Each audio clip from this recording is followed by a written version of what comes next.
Hello and welcome to Food for You and the Planet, which explores healthy and environmentally sustainable food solutions. This podcast is brought to you by Healthy Plan Eat Online Farmers Market. I'm Dr. Rosemary Ostfeld and I'm your host. Together we'll hear from leaders in environmental science, agriculture, medicine, nutrition, entrepreneurship, and more. Be sure to hit the subscribe button to hear all the latest in healthy and sustainable food with Food for You and the Planet. Today's episode features Chloe Sullivan, PR and Communications Manager at Federation of Worldwide Opportunities on Organic Farms organizations. Chloe Sullivan is the PR and Communications Manager and began her journey with WWOOF in 2021 as a woofer. After transformative experiences on organic farms in Denmark, the Netherlands, and the US, Chloe was inspired to share the WWOOF experience with others. She started sharing about her experience on social media, which led to a connection with the WWOOF Canada team and an opportunity to become more involved with Federation of WWOOF organizations. Eventually, Chloe took on the role of PR manager for WWOOF, where she continues to be inspired by the transformative impact WWOOF has on people's lives and the incredible community it fosters. Thank you so much for being here today, Chloe. Thank you for having me. I'm excited to chat with you. And thank you for the wonderful introduction as well. You're welcome. Happy to have you join today. So, what is WWOOF and what type of work does it do? So, WWOOF is a global network that connects visitors with organic farms all around the world. These visitors are also called woofers, and they help with farm tasks. And in return, they gain hands-on learning experience centered around organic agriculture and sustainable living. And they also share daily meals, daily life, and accommodation with their hosts. Amazing. That sounds like a really wonderful opportunity. How did you become interested in helping people have opportunities on organic farms? So, as you mentioned, I was once a woofer back in 2021, and like so many people, I had a very transformative, inspiring woofing experience that led me to share about my time on social media. And yeah, and then I just became connected with the WWOOF organization, and they had me become a volunteer and then eventually a paid staff member. And yeah, that was all back in 2021. So it's been a couple of years now. And yeah, I'm just really inspired by the impact that going woofing can have on people's lives. It can really open up people's perspective to directly discover the source of where healthy food comes from, but not just where healthy food comes from, but the care and the effort that it takes on a daily basis to grow food in an ecological way. And so my own woofing experiences opened my eyes to that and was super inspiring. And I just want to continue to spread the word about this amazing program. That's wonderful that you've become such a great ambassador and that now you're working to share that passion with everybody. So, Yeah. what is the history of WWOOF and how did it start? So WWOOF started back in 1971, or that's at least when WWOOF UK was founded in the United Kingdom by Sue Copard. Originally, it was called Working Weekends on Organic Farms, and it was just kind of a local thing where people would get out of the city for the weekend and volunteer on farms around. And then it just kind of naturally grew in a grassroots way around the world, and different national wolf groups established, and all of them kind of had different like branding and like sort of a different system, but the heart of the mission was the same, to connect people with organic farming and to live and learn on farms. And yeah, so things have evolved since then. It started out where we just had like a booklet of host names, like a printed kind of phone book where people could call up a farmer and say, "Hey, can I come visit your farm this weekend?" And eventually, of course, we kept up with the times and created a website. And uh, I think it was over 10 years ago, all of the national WWOOF groups came together and decided that they wanted to form the Federation of WWOOF Organizations, which is FOWO, who I work for. And FOWO basically works to unite, protect, and promote the WWOOF movement around the world and to unify all of the national WWOOF groups because we're stronger together. And yeah, we've just kind of evolved in a slow, organic, natural sort of way. So, yeah. How are organic farms that are part of the WWOOF network selected? So we don't select the farms ourselves. Any small-scale organic farmer or grower is able to join and apply through their national WWOOF organization. They basically have to be following organic and sustainable practices and to also be able to provide safe and fair setups or accommodations for woofers. They should also just have a natural curiosity and a genuine interest in sharing their daily life and inviting people into their home and wanting to sort of provide a mentorship and knowledge with woofers. But the knowledge sharing goes both ways. Woofers should also have a genuine interest in organic agriculture and sharing daily life and yeah, being open to an educational and cultural exchange. So people just find us naturally, and if they want to join and become a host, then they do. How does WWOOF work? So the way it works on a basic level is visitors, called woofers, connect through a country's WWOOF website, like WWOOF France or WWOOF USA. And for countries that don't have a national local WWOOF group, we have WWOOF independence. And I think there's around 80 countries that are uh, within WWOOF independence in countries where a national team hasn't been established yet. And so people sign up with their wherever they want to go, and they purchase a yearly membership. And then the membership gives them access to the host directory of all of the different hosts and farmers in that region. And then they can read through the host profiles and choose a farm that's best fitting for whatever they're interested in. And then they can arrange a visit. And yeah, and then in return for helping on the farm, woofers receive hands-on learning as well as room and board as part of sharing daily life together. That sounds like a really great experience for both the farmers and the woofers. Yeah, it's awesome. It's very reciprocal and it's a lot of farmers, I think, enjoy it because farm life can be sometimes lonely if you're living out in the countryside and you live in a small community. It's really nice to open your home and welcome different people and yeah, just share your life with them and to share your knowledge. So it's awesome. I love that. That's great. Yeah. What are some of the countries where people can have opportunities on organic farms? So WWOOF is active in over 130 countries, including the US, Canada, France, Chile, Brazil, South Korea. The newest national WWOOF group within the Federation of WWOOF organizations is Tanzania. So that's just one country or a couple of countries to name a few. There's a lot of them. So yeah, it's pretty much all over the world. Can you share some examples of organic farms people have worked on and maybe a little bit about what they're like?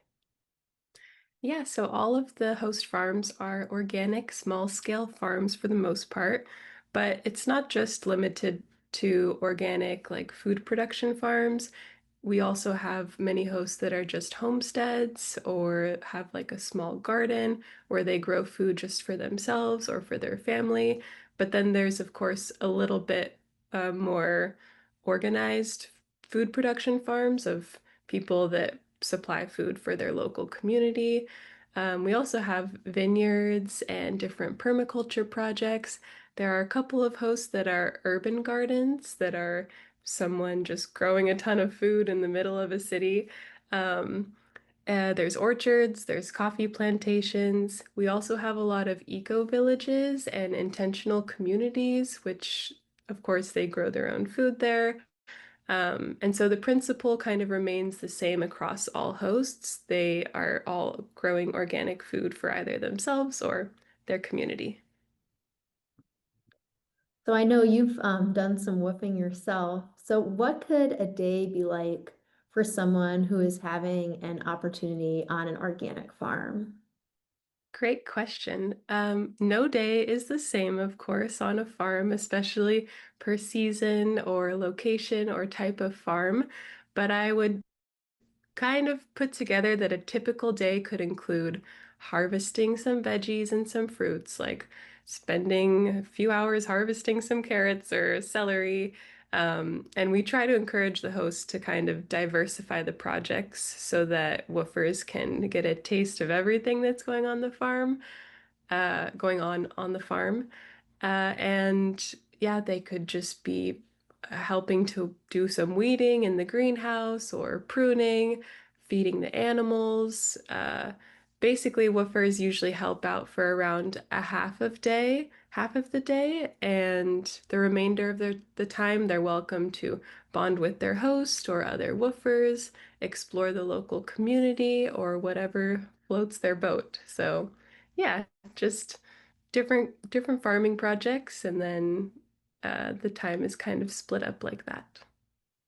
That sounds really fun. It sounds like there's a lot of variation, but then also a lot of opportunity to spend time with people too. So good mix of Yeah. farming and community. So farming can be hard work. What happens if someone isn't enjoying their organic farm opportunity? Yeah, great question. That can happen sometimes, especially because woofing can be such an intimate experience with sharing your home and your living space with one another and just daily life. And so when someone isn't enjoying their time, we always encourage them to talk to their host. We're really big advocates for open communication because woofing can require a lot of trust and communication.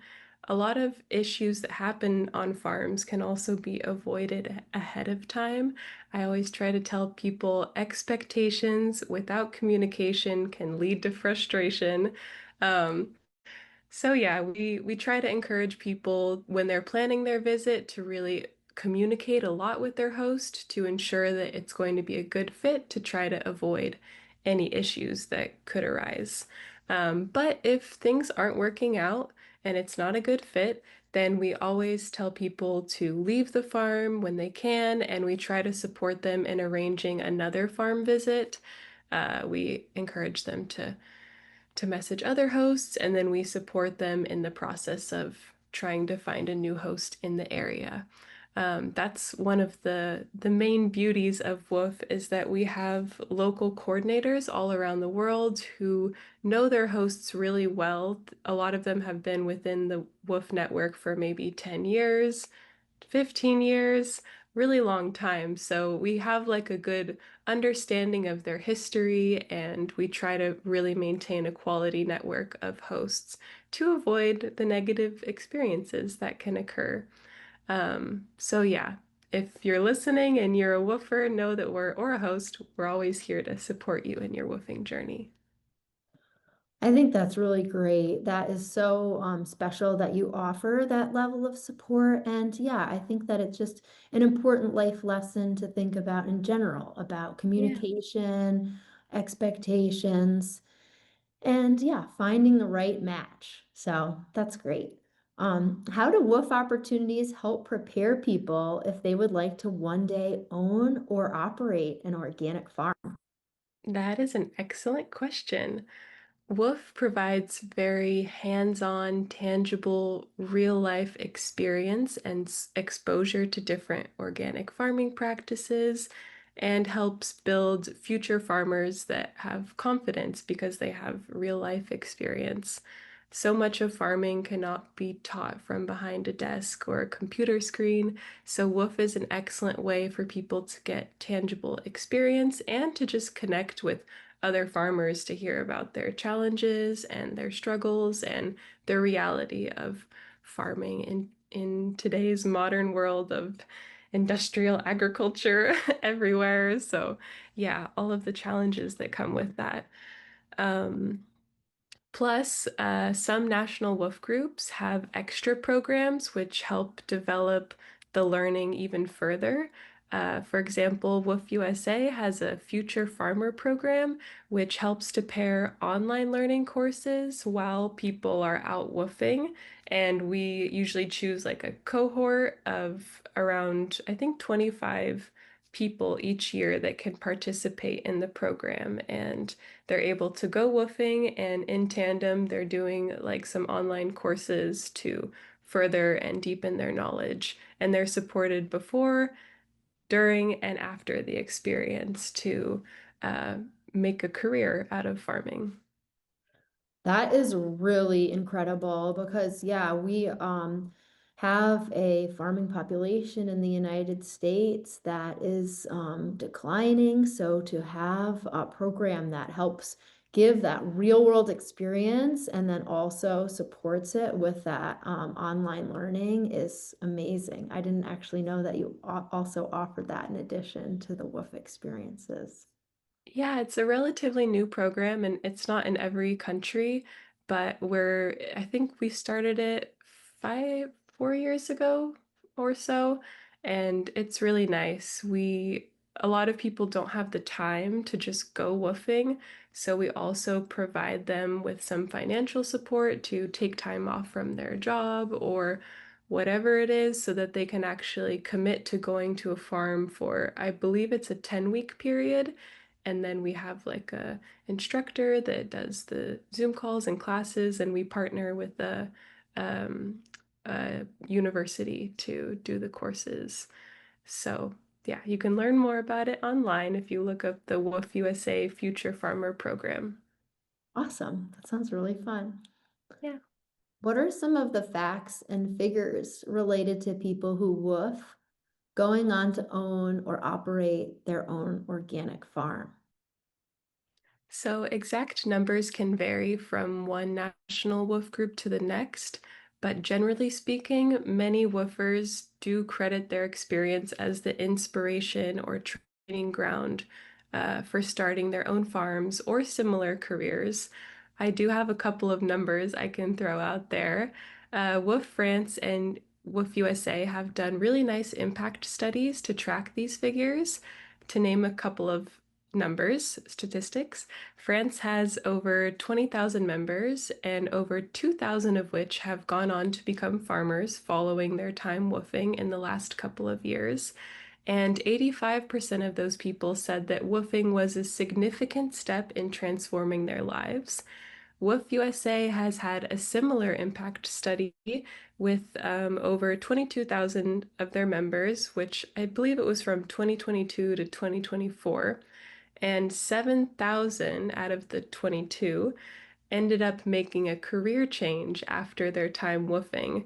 So we'd like to think that even if everyone doesn't walk away from woofing becoming wanting to become a farmer, at least people have this sort of eye-opening, transformative experience that can help them to reconnect to nature and to gain a deeper appreciation and understanding of organic farming and can spark some sort of interest in whatever it is that they do after they go woofing. Those statistics are fantastic. I mean, that's a lot of people that are then going to pursue a career in organic farming. And yeah, we all know that we need more organic farms. So Yeah. that's really powerful statistics. Can Yeah, you it's share? nice. Oh, go ahead. Oh, I was just gonna say it's nice to see like on the WWOOF website with different hosts, you can also see if someone was a past woofer. So we do have a lot of woofers that turn into hosts, and it's nice to see that. That's cool. I like that. Can you share some testimonials you've heard from people who have participated in WWOOF? Yeah, so we often hear from people that there's like a before and after effect of their woofing experience. Um, Whether that be that they formed lifelong friendships with people because you connect with people that have similar values and a similar vision and goals for the world or for themselves. A lot of people often discover new communities that they call home after they go woofing and would have probably never have known about unless WWOOF opened that door for them. And of course, some people, it sparks a passion to just grow their own food or to live more self-sufficiently after they've gone woofing. I could probably think of a couple specific stories if you're looking Yeah, for. sure. Those are always good. It's good to kind of paint a picture of what some of these experiences are like. Well, I'm thinking of one of my coworkers from WWOOF USA, actually. She was a WWOOF host for, I think, only a year because she also worked for WWOOF, so she couldn't be hosting and working too much. But she had a woofer that stayed with her, and I think he was just a person from like living his city life and just wanted to like travel a little bit and did that through WWOOF. But by going woofing, it completely like turned his vision of life the other way around. And he ended up moving to Alaska in like a really remote area and just becoming a homesteader and now has some like wilderness survival show documentary series, just like crazy 180 of things. So that was an inspiring story that I heard recently, but that's just one of a lot. That's great. Yeah, it's really fun to hear that so many people have such a great time with WWOOF and that it can really change their lives. Is there anything else that you'd like to share? No, that is all. Thank you so much for your time. I really appreciated having the opportunity to talk about WWOOF and to spread the word so that more people can know about the great program that we have. Thank you so much, Chloe, and thank you for the work that you're doing to help give people these amazing organic farming experiences. Thank you. I really appreciate you sharing our story and sharing the story of so many people that are doing amazing work in this field. So, thank you.